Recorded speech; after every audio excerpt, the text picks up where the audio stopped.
నమస్తే. Welcome to our channel. Senior journalist Damu Balaji garu ఉన్నారు. వారితో మాట్లాడదాం. సార్ నమస్తే సార్. నమస్తే. ఈరోజు సీఎంతో భేటీ సినీ ఇండస్ట్రీ నుండి 36 మంది హాజరవుతున్నారు అనే న్యూస్ ఉంది కదా సార్. అయితే చిరంజీవి ఈ భేటీకి అటెండ్ అవ్వట్లేదు అనే న్యూస్ వచ్చింది సార్. ఫస్ట్ నుంచి కూడా చూస్తే అల్లు అర్జున్ విషయంగా వాళ్ళు మెగా ఫ్యామిలీ ఎంట్రీ అవ్వలేదు. చాలా తక్కువగానే ఉన్నారు. సో ఎందుకని? అంటే ఫస్ట్ నుంచి వాళ్ళేమన్నా టార్గెట్ చేసారా? లేకపోతే ఎందుకని వాళ్ళు దూరంగా ఉంటున్నారు? ఈరోజు ఇంత ముఖ్యమైన దీనికి కూడా మీటింగ్ కూడా చిరంజీవి అటెండ్ అవ్వకపోవడానికి కారణం ఏంటి?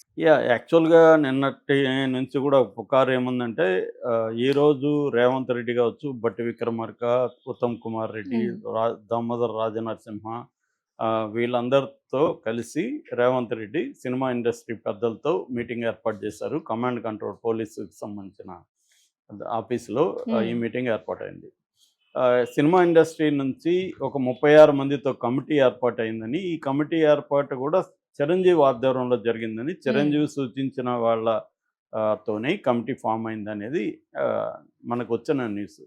సో, చిరంజీవి గైడెన్స్‌లో, చిరంజీవి నాయకత్వంలో టీమ్ ఎళ్లి కలిసి అల్లు అర్జున్ ఇష్యూని పరిష్కరించడం, అట్లాగే ఇమ్మీడియేట్‌గా సంక్రాంతి సినిమాలకు సంబంధించి బెనిఫిట్ షోలు కావచ్చు, ప్రత్యేక షోలు హ్మ్. కావచ్చు, తర్వాత టికెట్ రేట్లు పెంచుకోవడం కావచ్చు, ఈ అంశాలకు సంబంధించి చర్చ.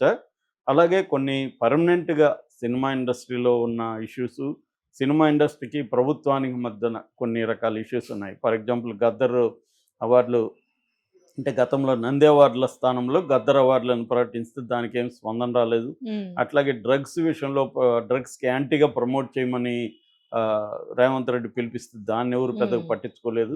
అట్లాగే ఓవరాల్‌గా రేవంత్ రెడ్డి ప్రభుత్వాన్ని సినిమా ఇండస్ట్రీ నెగ్లెక్ట్ చేస్తుందన్న అభిప్రాయం సర్వత్రా ఉంది. హ్మ్. అవును సో, సార్. ఈ యాంగిల్‌లో ఇటువంటి ఇష్యూలంతా సాల్వ్ చేసి సినిమా ఇండస్ట్రీ బాధ్యతగా వ్యవహరించాలి. అట్లాగే సినిమా ఇండస్ట్రీకి ప్రభుత్వం నుంచి ఏమేమి ఇబ్బందులున్నాయి, ఏమేమి కావాలి హ్మ్. ఇవన్నీ కూడా కూలంకుషంగా తయారు చేసి ఒక నివేదిక కూడా రెడీ చేశారు. దాన్ని చిరంజీవి గారే ఫైనలైజ్ చేశారనేది కూడా వార్తొచ్చింది. అయితే ఇందాక ఇప్పుడు అందరూ అక్కడికి చేరుకున్నారు. హ్మ్. మీటింగ్ స్టార్ట్ అయింది. కానీ చిరంజీవి మాత్రం రాలేదు. ఓహ్! ఇది ఒక షాకింగ్‌గా హ్మ్. చెప్పుకుంటున్నారు. అవును సార్. ఎందుకంటే కావాలనే చిరంజీవి ఫ్యామిలీ దీంట్లో వెళ్ళలేదా? ఒకవేళ చిరంజీవి రాకపోతే ఇమ్మీడియేట్‌గా నాగబాబు వెళ్ళొచ్చు. హ్మ్. కాబోయే మంత్రి ఆయన నాగబాబు. అవును సార్. జనసేన పార్టీకి సెక్రటరీ. సో, ఆయన వెళ్ళినా గూడా ఒక రకంగా ఉండేది. ఆయన వెళ్ళకుండా కేవలం వరుణ్ తేజ్‌ని మాత్రమే మెగా ఫ్యామిలీ నుంచి పంపించారు. ఇంకెవరు హ్మ్. గూడా వెళ్ళట్లేదని చెప్తున్నారు. సో, దీనికి కారణం ఏందంటే, అల్లు అర్జున్ తరపున వెళితే తాను మాట్లాడాలి. అల్లు అర్జున్ తరపున తాను రేవంత్ రెడ్డికి ఎక్స్‌ప్లనేషన్ ఇచ్చుకోవాలి పెద్ద మనిషిగా. ఎందుకంటే, హ్మ్. అల్లు అర్జున్ కుటుంబానికి, మెగా కుటుంబానికి ఇబ్బందులున్నా గూడా క్రైసిస్ వచ్చినప్పుడు ఒక పెద్ద మనిషిగా ఆయన కొంత అవును సార్. మాట్లాడాలి. అవన్నీ మనం ఎందుకు మాట్లాడాలి? చేసింది అల్లు అర్జున్ తప్పైతే, మనం ఎందుకు అక్కడ రేవంత్ రెడ్డి దగ్గర తలొంచుకోవాలన్న యాంగిల్‌లో ఆయన వెళ్ళలేదా? హ్మ్. లేకపోతే వీళ్ళ సమస్యను వీళ్ళు పరిష్కరించుకొని సినిమా ఇండస్ట్రీకి సమస్యలు సెపరేట్‌గా మనం చూద్దామని అనుకున్నాడా? ఇలాంటి చర్చలు జరుగుతున్నాయి. అవును సార్. అయితే మనకు తెలిసిన అంశం ఏందంటే చిరంజీవి ఆల్రెడీ రేవంత్ రెడ్డితో ఫోన్‌లో సుదీర్ఘంగా మాట్లాడాడని హ్మ్. చెప్తున్నారు. తాను విదేశాల్లో ఉన్నాడు. కాబట్టి రాలేను. అదర్‌వైజ్ నేనొచ్చుండేవాడిని. నా హ్మ్. అభిప్రాయం ఇది. మీరు కొంత చూడండి. మీరు గూడా ఎందుకంటే సినిమా ఇండస్ట్రీకి, హ్మ్. ప్రభుత్వానికి మధ్య ఇబ్బందులు రాకూడదు. సో, మా వైపు నుంచి ఏమేమి మీకు కంప్లెయింట్స్ ఉన్నాయి, లేకపోతే ఏమేమి మీరు ఎక్స్‌పెక్ట్ చేస్తున్నారో చెప్తే మేము అన్నిటికి దానికి రెడీగా ఉన్నాము. యాక్సెప్ట్ చేస్తాము. హ్మ్. సో, అట్లాగే మాకున్న సమస్యలు గూడా మా వాళ్ళు మీకు చెప్తారు. మేము తయారు చేశాము. నా సూచనల మేరకే కమిటీని గూడా ఫార్మ్ చేశానని చెప్తున్నారు. హ్మ్. ఇప్పుడు అక్కడికి వెళ్ళినోళ్ళలో ప్రధానంగా ఏందంటే ఇటు అల్లు అల్లు అరవింద్, అల్లు ఫ్యామిలీ నుంచి తర్వాత ఎట్లాగో 'దిల్ రాజు' హ్మ్. ఆయనే గాబట్టి దీనంతా అవును కోఆర్డినేట్ సార్. చేస్తుండేది 'దిల్ రాజు' ఉన్నారు. అట్లాగే 'పుష్ప' ప్రొడ్యూసర్లు ఇద్దరు ఉన్నారు. హ్మ్. దాని తర్వాత త్రివిక్రమ్ శ్రీనివాసు, హరీష్ శంకరు, మురళీమోహను, శ్యాంప్రసాద్ రెడ్డి, శివబాలాజీ, బోయపాటి సీను, తర్వాత రాఘవేంద్రరావు, కిరణ్ అబ్బవరం, నాగార్జున వీళ్ళందరూ గూడా అక్కడికి వెళ్తున్నట్టుగా ఆఫీస్. చెప్తున్నారు. హ్మ్. సో, ఆల్రెడీ నాగార్జున గూడా ఈ ప్రభుత్వంతో ఇబ్బందులు ఎదుర్కొన్నాడు. అవును సాక్షాత్తు సార్. వీళ్ళ ప్రభుత్వంలో మంత్రినే నాగార్జున ఫ్యామిలీని చాలా దారుణంగా కామెంట్లు చేశారు. అయినా గూడా ఆమె నాగార్జున ఫ్యామిలీకి సారీ చెప్పలేదు. ఓన్లీ సుమంతకు మాత్రం అది గూడా సమంతకి. అది సమంత. గూడా హ్మ్. సారీ చెప్పలేదు గానీ హ్మ్. వ్యాఖ్యలను వెనక్కి హ్మ్. తీసుకుంటున్నాను. నేను ఇలాగా అనలేదు. ఏదో ఎక్స్‌ప్లనేషన్ ఇచ్చారు. అవును సార్. సో, ఆమె మీద గూడా ఎటువంటి చర్య రేవంత్ రెడ్డి ప్రభుత్వం తీసుకోలేదు. హ్మ్. పైగా ఎక్కువ ఇంక చాలులే మీరు ఆపండి అన్నట్టుగా ఇండస్ట్రీని వాళ్ళు నిందించారు. సో ఈ రకంగా ఉన్నప్పుడు అట్లాగే రేవంత్ రెడ్డి ప్రభుత్వానికి కూడా నేషనల్ మీడియాలో కూడా విపరీతంగా నెగిటివిటీ వచ్చింది. అవును సార్.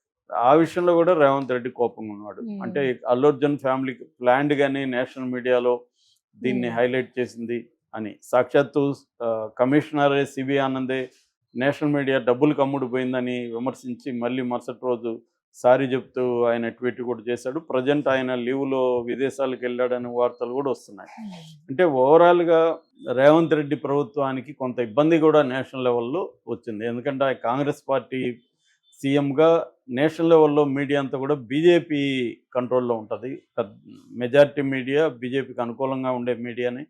అందువల్ల ఈ ఇష్యూని వాళ్ళు కాంగ్రెస్ వర్సెస్ సినిమా ఇండస్ట్రీగా టర్న్ చేసేసారు.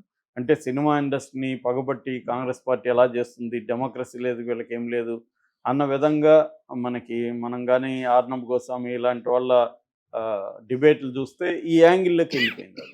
అది రేవంత్ రెడ్డికి కూడా ఇబ్బందికరమే. ఖచ్చితంగా వాళ్ళు ఏమి రేవంత్ రెడ్డిని కంట్రోల్ చేయకపోయినా కనీసం అడుగుతారు కదా, ఏం ఇష్యూ, ఎందుకు ఇలాగా అయింది, నేషనల్ లెవెల్లో మన వైపు నుంచి ఏం తప్పులు జరిగాయి, ఇవన్నీ అడుగుతారు కదా.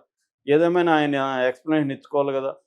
సో ఆ రకంగా ఆయనకి ఇబ్బందులు ఉన్నాయి. సో ఈ ప్రభుత్వానికి వ్యతిరేకంగా సినిమా ఇండస్ట్రీలో కానీ లేకపోతే అల్లు అర్జున్ ఫ్యాన్స్ కూడా అనేక రకాలుగా రేవంత్ రెడ్డి మీద లేకపోతే నెగిటివ్ ఇది చేయడం. రెండోది ఏంటంటే ప్రతిపక్షాలతో కలిసి ఇటు బీజేపీ కానీ ఇటు బీఆర్ఎస్ కానీ ఈ ఇష్యూలో రేవంత్ రెడ్డిని తప్పు పట్టడానికి సీరియస్గా ట్రై చేస్తున్నారు. బీఆర్ఎస్ కొంత తగ్గినట్టు కనబడుతుంది. కానీ బీజేపీ నేషనల్ లెవెల్లో అనురాగ్ ఠాకూర్ కూడా ఈరోజు కేంద్ర మంత్రి మాట్లాడాడు. ఆయన కూడా అల్లు అర్జున్ని, తెలుగు ఇండస్ట్రీని పొగిడాడు. మన ఇండియన్ సినిమాని ఇంటర్నేషనల్ స్థాయికి తీసుకెళ్ళింది తెలుగు వాళ్ళే. సో అట్లాంటి వాళ్ళని కాంగ్రెస్ ప్రభుత్వం అక్కడ ఇబ్బంది పెట్టే విధంగా కాంగ్రెస్ పార్టీకి చెందిన నాయకులు మాట్లాడుతున్నారు అని ఆయన మాట్లాడాడు. అంటే నేషనల్ లెవెల్లో ఇష్యూ వెళ్ళిపోతుంది. అందువల్ల కూడా రేవంత్ రెడ్డికి కూడా ఇది అవసరం. దీన్ని ఇక్కడ ఆయనకు మంచి పేరే ఉండొచ్చు ఈ ఇష్యూలో. ఓవరాల్గా రేవంత్ రెడ్డి కొంతమంది మనగాడ అనుకునేవాళ్ళు, రేవంత్ రెడ్డి మగాడ్రా బుజ్జి అనే టైప్లో మాట్లాడేవాళ్ళు, లేకపోతే సినిమా ఇండస్ట్రీకి జలక్ ఇవ్వాలి అని అనుకునేవాళ్ళు, వీళ్ళందరూ బాగానే ఉండొచ్చు. కానీ నేషనల్ లెవెల్లో రేవంత్ రెడ్డికి ఒక నెగిటివ్ కనోటేషన్, నెగిటివ్ ఇది వెళ్ళింది. సో అది కాంగ్రెస్కి వెళ్ళింది. నిజానికి రేవంత్ రెడ్డి పర్సనల్గా కంటే కూడా Congress party versus cinema industry అన్న నెరేటివ్ వెళ్ళి అంటే అంతర్జాతీయ ఖ్యాతి తీసుకొని వచ్చిన అల్లు అర్జున్ లాంటి వాళ్ళని కాంగ్రెస్ ప్రభుత్వం ఎంత ఇబ్బందులు పెడుతుంది చూడండి. మేమేమో మోడీ ప్రభుత్వంలో ఏమో ఆయనకి నేషనల్ అవార్డు ఇచ్చాము, అల్లు అర్జున్కి, చిరంజీవికి జీవిత సాఫల్య పురస్కారం ఇచ్చాము. కానీ వీళ్ళు చూడండి ఎంత ఇబ్బంది పెడుతున్నారు అని అనురాగ్ ఠాకూర్ లాంటి మంత్రులు మాట్లాడుతున్నారు. సో అందువల్ల ఈయన కూడా పరిష్కరించుకోవాల్సిన అవసరం ఉంది. అయితే చిరంజీవి రాకపోవడానికి కారణం ఆయన చెప్తున్నట్టు విదేశాల్లో ఉండడమా, లేకపోతే విదేశాల్లో ఉంటున్నానని చెప్పడమా, కావాలనే ఎగ్గొట్టడమా? ఆయన ఒకవేళ లేకపోతే నాగబాబు వెళ్ళి ఉండొచ్చు కదా.